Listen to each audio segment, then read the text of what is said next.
These archetypes can help us understand human nature.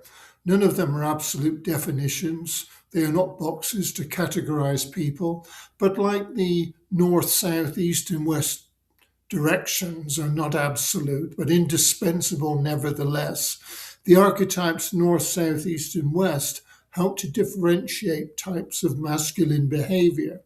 Red, blue, green, and yellow do not define specific colors, but ranges of colors.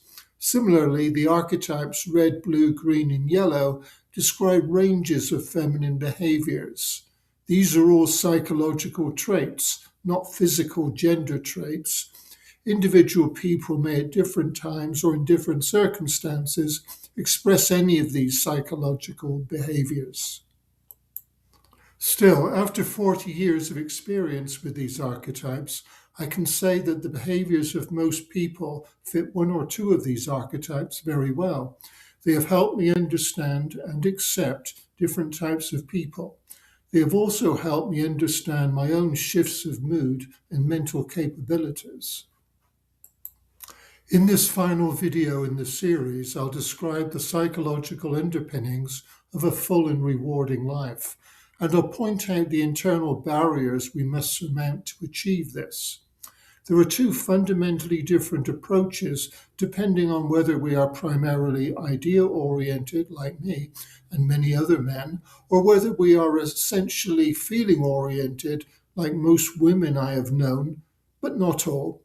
These two directions are described later in the video. To proceed further, I'll call on George the Avatar. Hello, George.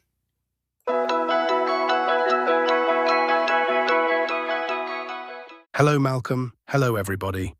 The 8 basic archetypes and the 2 integrative ones represent specific psychological drives that energize us.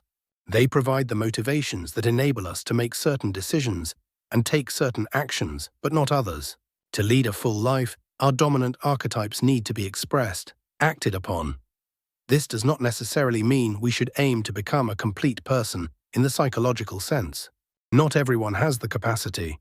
It does mean understanding our nature with its strengths and limitations.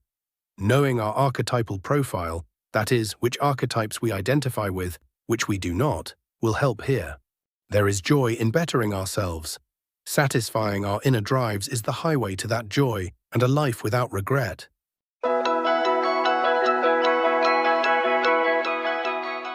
Our natural inclinations or drives can be enhanced, modified, or even suppressed by the prevailing culture. That culture begins with the habits of our family, extends as a child to our neighborhood and educational system, and later, as an adult, to social class, workplace culture, ethnic identity, and the dominant national culture. All have an impact upon the expression or suppression of our underlying psychological potentials. Regardless of societal hindrances, there are personal habits or traits that impede archetypal expression and prevent us from leading a fulfilling life. Lack of self-esteem, or a sense of worthlessness, undermines every archetypal drive that depends on social interaction. There is no living a full or joyful life. Iffy or wavering self-esteem leads to excessive caution in pursuing our goals. Much of our potential will likely remain stifled. Deceptive self-esteem occurs when a person, for social purposes, plays at being self-confident and successful in a bid to mask feelings of inferiority. Habitual jokers, tricksters, and narcissists try to deceive others and themselves in this way. Excessive self-esteem leads a person to underestimate the capabilities and knowledge of others. It is damaging to an organization when embodied by its leader.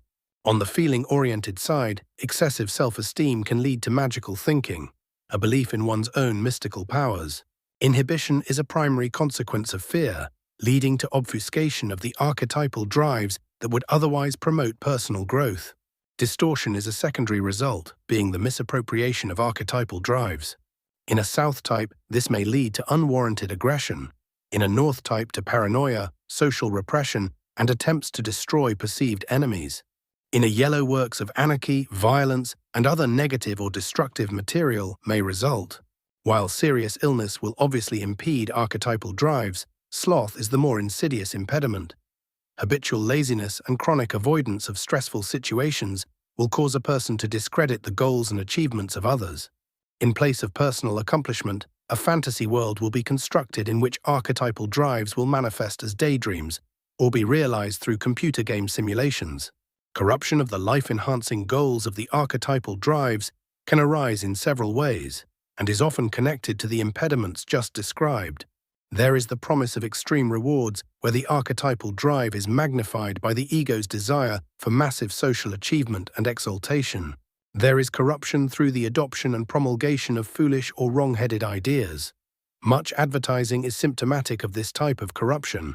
Most common is corruption by addiction and easy pleasures. Being more physically and less mentally inclined than the other idea-based types, a South type is particularly vulnerable to addiction, as is, among the feeling types, a Red. The major religions have been stepping stones to civilization, but they have run their course. They are exhausted. In the West, at best, they promote community.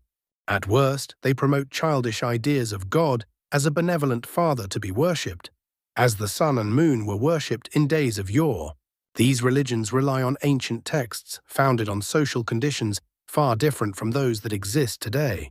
Their continuance owes to cultural conservatism and the abject failure of modern philosophy to supplant them. There are better ideas about life's purpose than those presented by the major religions, and I don't mean science-based ideas because science is empirical. Scientific assumptions are based in physical reality, not psychological or mental reality, which is all we truly experience. There are two paths to a higher state of mental being or enlightenment or godliness or whatever you care to call it. One is the ideal-oriented or masculine route, and the second is the feeling-oriented or feminine routes. Both routes end up in the same place, a higher mental state where ideas and feelings work together to create a richer life. Here's George.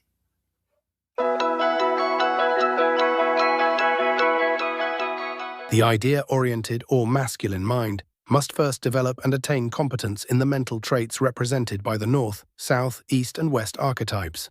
This means the abilities to think clearly, acquire knowledge, obtain and express ideas through interactions with other people, make informed decisions, and act upon those decisions.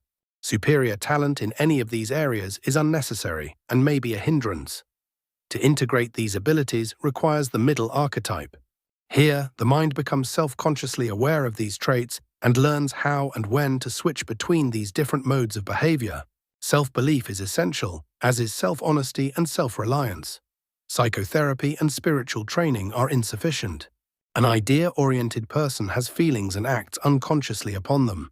Their conscious decisions, however, are based upon ideas which make sense, at least to themselves. Any feelings about the decision are suppressed, but to become fully functional, an idea-oriented person must venture consciously into his or her feelings about decisions and courses of action. There are ways to do this. To fully focus on feelings, a person must first learn to suppress thoughts. This is done through meditation practice that may first be learned by instruction, then personalized as a person grows more adept. Complex emotions map into various parts of the body, creating localized stress. Becoming aware of these stresses is an important start. Learning to release them, however, is a different ability. It requires delicate self-hypnosis, that is, a wordless suggestion to the body to relax the stressed area. The hardest part is to prevent a lapse into thought or a jump into full self-awareness, for that takes the mental focus away from the stressor. The act of surrendering thought and self-awareness to gradually eliminate stresses in the body is difficult. It may lead to short periods of unconsciousness, after which the process of finding and easing stressors must continue. If properly conducted, a shift in consciousness results in a blossoming state of peace that seems to set the entire body aglow. Experience of this state is transformative. A person who attains it should adopt this state as his or her personal ground or identity. From this ground state, all the feeling-based states can be consciously entered and explored without muddying one's sense of self. An idea-oriented person will now, for example, be able to recognize and examine their blue traits. These are decisions made and actions taken through mere habit. In dealing with red traits, an idea-oriented person must examine his or her sexuality. What excites? What is taboo? How important is one's physical appearance? There are no right or wrong answers, just honest and dishonest ones. With the green archetype, we must examine our feelings about people. What are our feelings about various people we know? What is our attitude to strangers? Can we read faces and sense a person's emotional state? Do we pick up on subtle cues people broadcast through gestures, eye movements, and tone of voice? Can we put aside our ideas based upon a person's physical appearance, or occupation, or accent, to see through to the human being beneath? Green within us, and embraced, can do all these things. The yellow or creative archetype is messy. Here, an idea-oriented person must let go of his or her need for order and learn to capture and value whatever momentary image or words or feelings the feminine mind conjures up. This includes night dreams, daydreams, idle doodles, fantasies, and irrational desires. They are all to be explored. The most intriguing of them need to be honored by recording in words, a sketch, or painting, or by acting upon them. By, say, preparing an original meal, or taking an unplanned walk or drive just for the experience. Spontaneity is key to getting at the fruits of yellow. Once mastery over ideas and feelings is acquired, the 8 basic archetypes cannot exhibit at will. Even a fully functional person may need to gear up to situations that require certain traits to manifest. For instance, the deep thinking of West can be an impediment to actions requiring physical dexterity. Or the open-mindedness of East can be a hindrance when firm decisions must be made. The South impetus to finish a job must be switched off when a problem is encountered and a better approach needed, and so forth. The middle archetype needs ultimately to be in control and must learn when to yield to the white archetype. A best course of action both thinks right and feels right.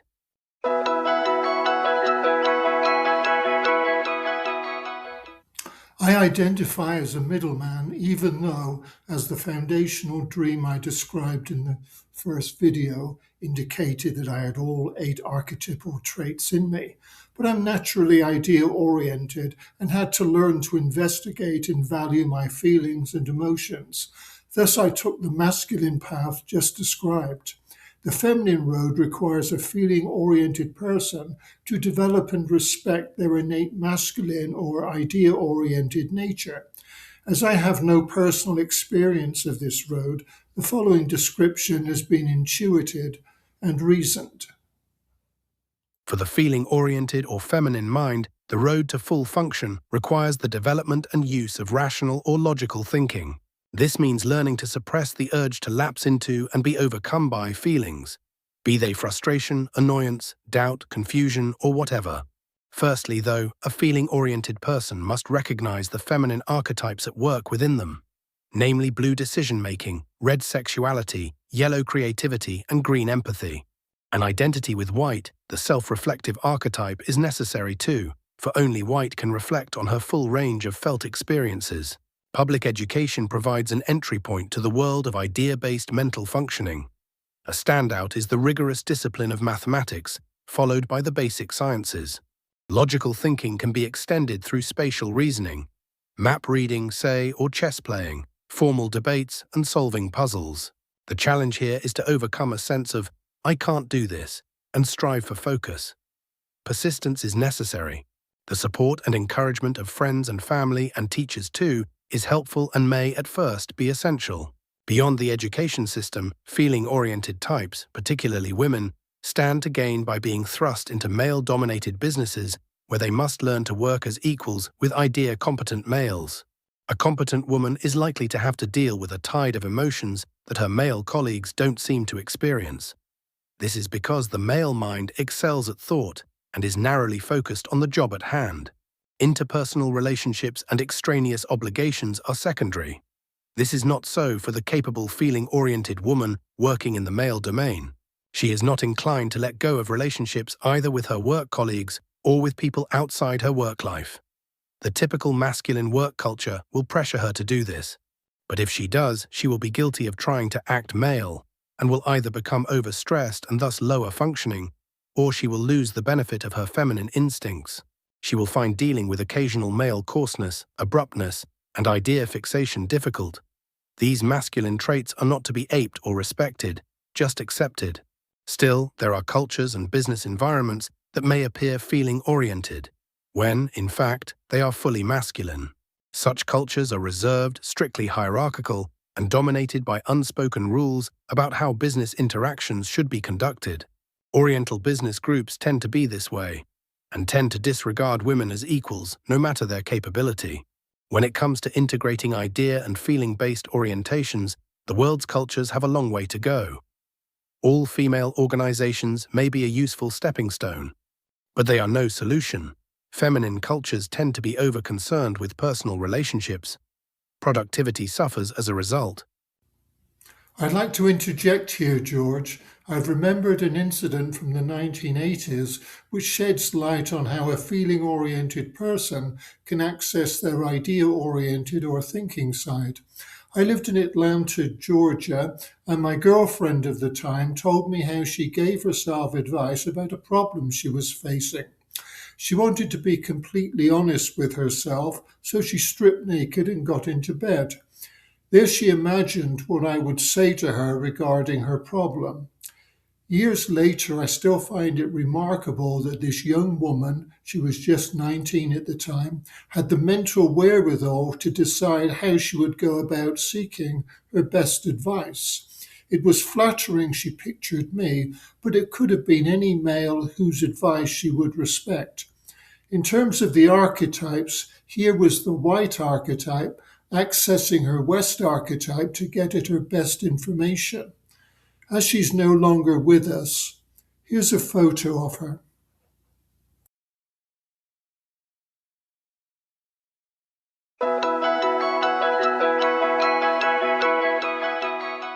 The integrated mind can build self-knowledge and reach deeper levels of understanding, of people and of conscious reality. The integrated mind can learn to differentiate between bodily feelings, habitual feelings, and useless emotions, and distinguish them from higher feelings and intuitions that offer insight and feed new ideas. Such ability comes from the interplay of the white and middle reflective archetypes. Once mastered, adepts can evaluate the worth of their feelings and sense the worth of their ideas. This is the hallmark of a superior mind.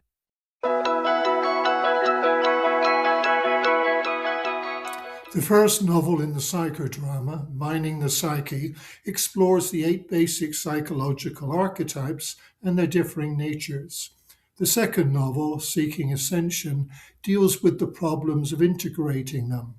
Its focus is on the travails of the protagonist, Michael Ullman, and his female counterpart, Miriam Charo. Their journeys to self-understanding are revealed through the metaphors of an underground railway, in Michael's case, and for Miriam, an underground chamber. These represent 2 ways of reaching the deeper self, from the masculine direction, in the case of the underground railway, and in the feminine direction, in the case of the chamber. Michael Ullman manages to integrate the 2, and while in a state of reverie, experiences a series of revelations. Anything you'd like to add, George? I'm an AI-generated avatar incapable of thought, remember? How about you, Michael and Miriam? Any final words? How do we save our planet? We need ideas, better ideas. We need togetherness, more togetherness. Well stated, we need both.